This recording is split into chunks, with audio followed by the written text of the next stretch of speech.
Hello and welcome. Kamusta kayong lahat dito mga kapatid kong star viewers?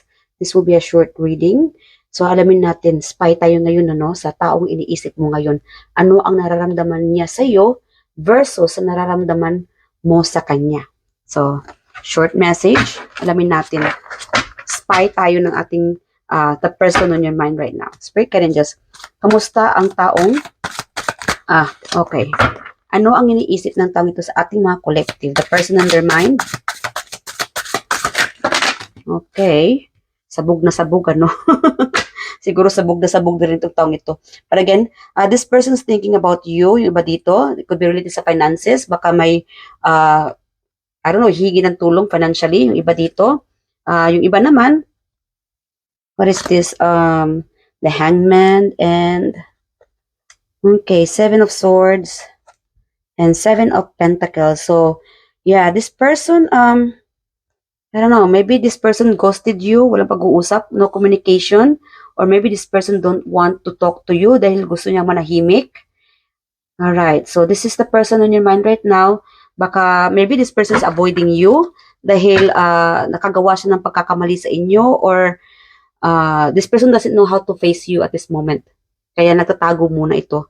And yung iba naman, maybe this person, there could be like a third party, so feeling guilty pa itong taong ito. And yeah, this person's not ready to face you yet. Yung iba naman. Okay, so what about you? How you feel about this person? Spirit guide angels, how our collective feel toward this person? The person on their mind. Okay. How our collective feel? Okay, the Fool. Maybe willing. Meron kasi ditong willing. Siguro willing ka na,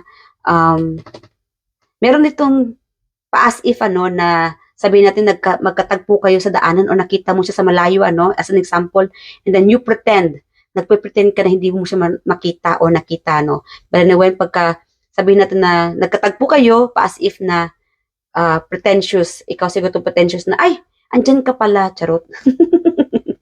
Yun lang. So, I don't know, maybe ikaw siguro ito na naghihintay ka na pansinin ka ng taong ito. Meron ito na aburido ka siguro dahil hindi kanya pinapansin. It could be a messages or a communication or sa physical or sabihin natin na magkasama man kayo sa isang area pero walang pag-uusap. Yeah. Meron kasi ito na aburido na. And I'm getting like you, my collective, mga kapatid kong star viewers, you are like pretending na hindi mo siya gusto or hindi ka showy, Hindi mo pinapakita sa kanya yung nararamdaman mo sa kanya. But deep down, you want this person to approach you or to talk to you. But this person is like quietly, hindi siya nagpapakita ng senyales sa inyo. Kaya nga naiinis ka dahil what is this person wanted to do? Or ano ba talagang I don't know, relationship sa inyo, maybe this person done wrong, kaya nananahimik siya. Like again, this person or the person in your mind at this moment, mas pinili niya munang manahimik, not approaching you. Okay? Yeah, quietly. I don't know, either there could be third party or maybe mahiyain itong taong ito, or maybe this person's feeling guilty. And you, maybe you are waiting to this person to approach you. Kaya lang, naburido ka na dahil you are facing with a person na napaka-torpe, napaka-weak, naiinip ka na. Yeah, kaya nga nandito tayo sa reading para mang-spy tayo. Ano na nangyari sa taong ito? Itong taong iniisip ko ngayon. Bakit walang communication, walang pagpaparamdam, cold. All right? So you are psychic, yung iba dito, I don't know, you just mag-focus ka na lang dito sa sarili mo, sa trabaho mo, sarili mo, love yourself, magpaganda ka. Yung iba dito, kaya siguro hindi pinapansin ng taong ito dahil ito na, kung ikaw tong lalaki, mukha ka ng gulayat. Tawa mo na mga kapatid. Anyway, magpaganda ka naman, magpagwapo ka kapatid, para naman mapansin ka ng taong iniisip mo ngayon. Kaya siguro natatakot itong taong kausapin ka dahil wala, mukha kang aburido, mukha kang maldito, maldita, or hindi friendly. Siguro na-misjudge ka ng taong ito. So, cheer up mga kapatid, and it's time to make a move. Kung itong taong ito ay napakatorpe, hindi gumagawa ng movement, then maybe it's time to make a move. Okay, sabihin natin na, hold on. Alright, Spirit Angels. Kung si collective ang mag-make a move, ano ang respond ng taong ito sa ating mga collective? Ano ang respond niya sa ating mga collective? Kung mag-make a move si collective sa taong ito. You know what? Kung mag-make a move si collective sa taong ito. Alright. 5 of Wands. Okay, conflict. Alright. I don't know, I'm getting like this person's also like I don't know, padandaan to sa kanta. Magpapapansin. Okay, silence, death. Okay, so, yeah, magre-respond naman siya. Sabihin natin na awayin mo siya, awayin ka rin niya. I mean, depende ito sa energy na pinapakita mo sa kanya or pakikitungo mo sa kanya. Kung pakikitunguhan mo siya ng maganda, ganun din ang balik niya sa inyo. Alright, so this could be a sign. Kung nababagot ka na kausapin ka, na hindi kanya kinakausap, I mean, yeah, silent treatment, then if you are making a move, then this person, depende kung paano mo siya kinakausap or how you approach this person. In a good way, kausapin mo siya ng, I don't know, malambing, I don't know, meron siguro nag-aaway dito, kasi meron dito sa inyo pretentious, pinapakita mo sa kanya, you don't care about this person. But again, meron itong natatakot sa inyo. It's like a face expression. Nakikita niya kasi na wala kaya ta sa mood, maldito. Somehow is nakakatakot ka.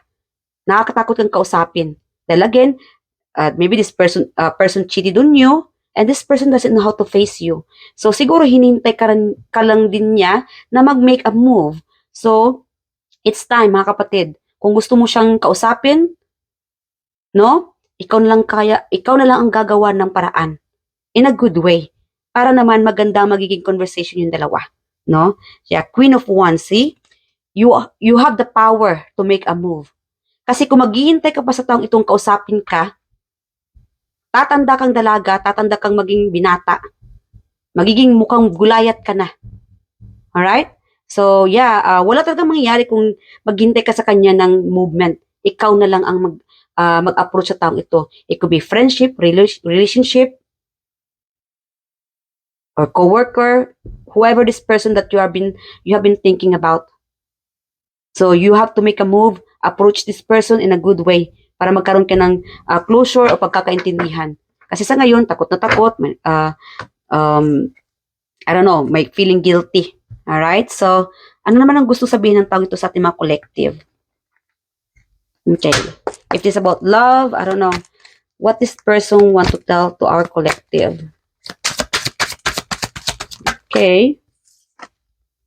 It's fake. It's all fake. I don't know what is this all fake. Like again, third party situation, cheating. Siguro hindi siya naging totoo sa inyo.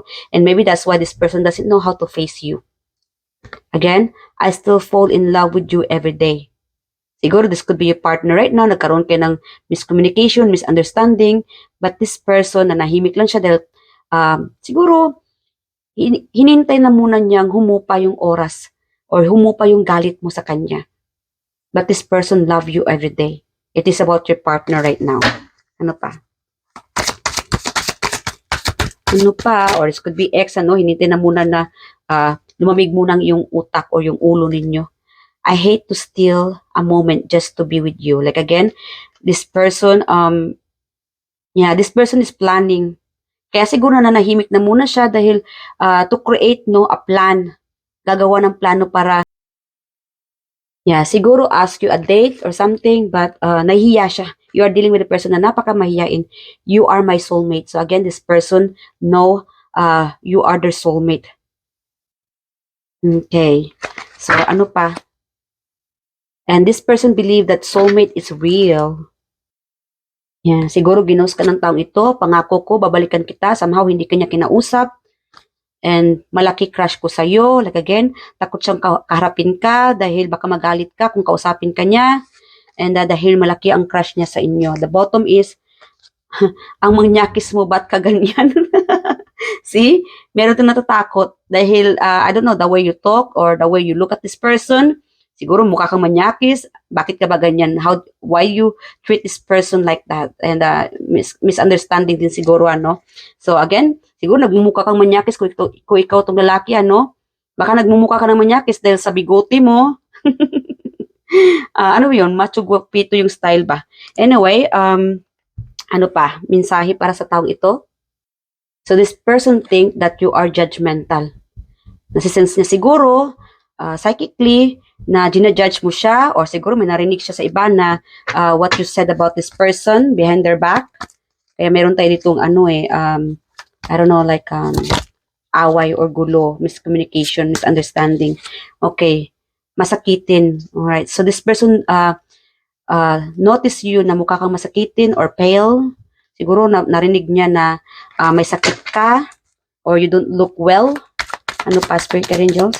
Anong masasabi ng taong ito sa ating mga collective? The person on their mind? Reliable, maasahan.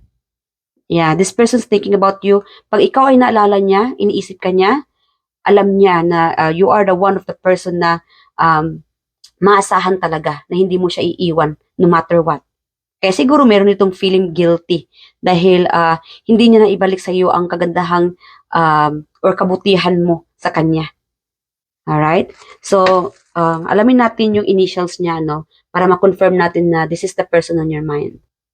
Okay, initials ng taong ito. The person on their mind. Alright, letter R, E, N. Initials, letter D, O, one last.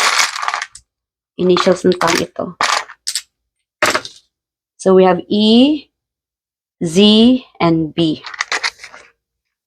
Okay, so I do hope resonated niyo ang reading na ito and feel satisfied kayo, no? Please leave your comment below what you think about this reading and I hope nag-enjoy kayo, ano? I love you guys and I'll see you guys in the next reading. Bye and thank you!